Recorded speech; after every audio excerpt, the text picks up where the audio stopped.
Assalamualaikum warahmatullahi wabarakatuh. Perkenalkan, nama saya Sefira Ramawati dengan NIM C1C021162. Di sini saya akan menjelaskan materi tentang teknik pengambilan sampling. Materi pertama yaitu konsep-konsep dasar sampling.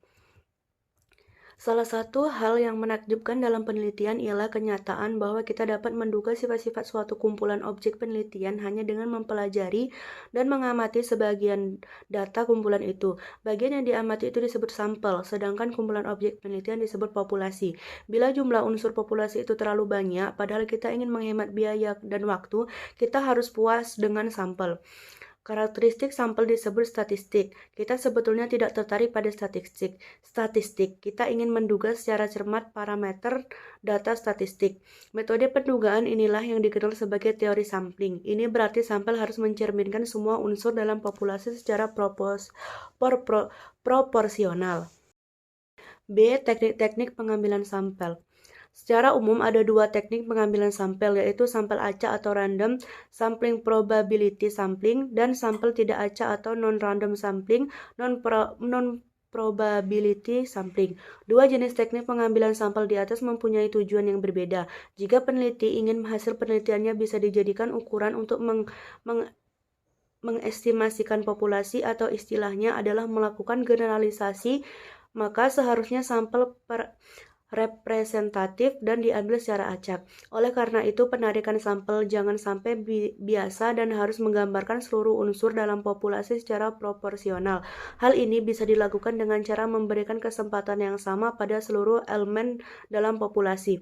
Adapun langkah-langkah dalam penentuan sampel adalah A. Mendefinisikan populasi yang ada dijadikan objek penelitian, B. Menentukan prosedur sampling, C. Menentukan besarnya sampel.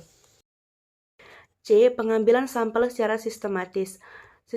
Systematic sampling merupakan alternatif lain pengambilan sampel yang sangat bermanfaat untuk pengambilan sampel dari populasi yang sangat besar. Pengambilan sampel secara sistematis adalah suatu metode di mana hanya unsur pertama dari sampel yang dipilih secara acak, sedangkan unsur-unsur selanjutnya dipilih secara sistematis menurut suatu pola tertentu. Dalam pengambilan sampel secara sistematis dikenal dua istilah, yaitu interval pengambilan sampel, yaitu perbandingan antara populasi dengan sampel yang diinginkan, dan proporsi pengambilan sampel, yaitu perbandingan antara ukuran sampel dengan populasi. D. Simple random sampling. Pengambilan sampel acak sederhana adalah cara pengambilan sampel di mana setiap unsur yang membentuk populasi diberi kesempatan yang sama untuk terpilih menjadi sampel. Cara ini akan sangat mudah apabila telah terdapat daftar lengkap unsur-unsur populasi.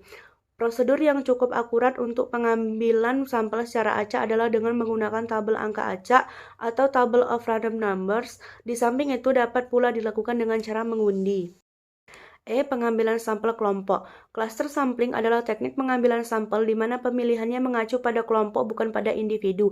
Cara seperti ini baik sekali untuk dilakukan apabila tidak terdapat atau sulit menentukan dan menemukan kerangka sampel.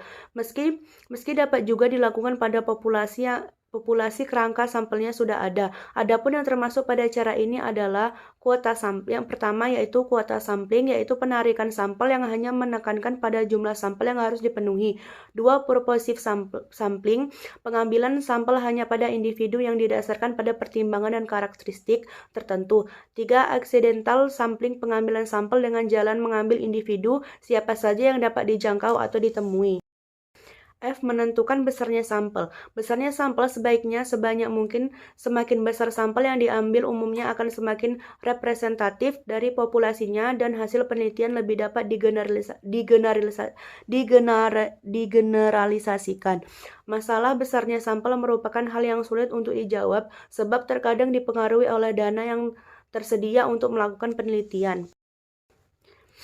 G. Kesalahan pengambilan sampel. Secara umum peneliti harus dapat memperoleh besarnya sampel minimum yang diperlukan agar dapat merepresentasikan populasi secara akurat. Namun disadari bahwa sampel bukanlah populasi sehingga kemungkinan melakukan kesalahan dapat terjadi saja. Oleh karena itu peneliti harus memandang hasil dari sampel bukanlah hasil yang pasti, tapi sebatas estimasi. Sebagaimana telah diketahui bahwa besarnya sampel yang diperlukan agar dapat mempresentasikan populasi tidak hanya tergantung pada ukuran besarnya populasi, tapi juga pada heterogenitas variansi variabel dalam populasi. Teori pengambilan sampel menyatakan bahwa jika banyak sampel atau dengan jumlah tertentu diambil dari suatu populasi, dapat digambarkan suatu distribusi sampel mean. Dan menurut teorema batas pusat, mean dari sampel akan berdistribusi normal di seputar mean populasi, serta mean dari mean semua sampel akan sama dengan nilai mean populasi. Baiklah, sekian penjelasan dari saya. Apabila ada kesalahan, saya mohon maaf. Saya akhiri. Wabillahi taufiq wal hidayah. Wassalamualaikum warahmatullahi wabarakatuh.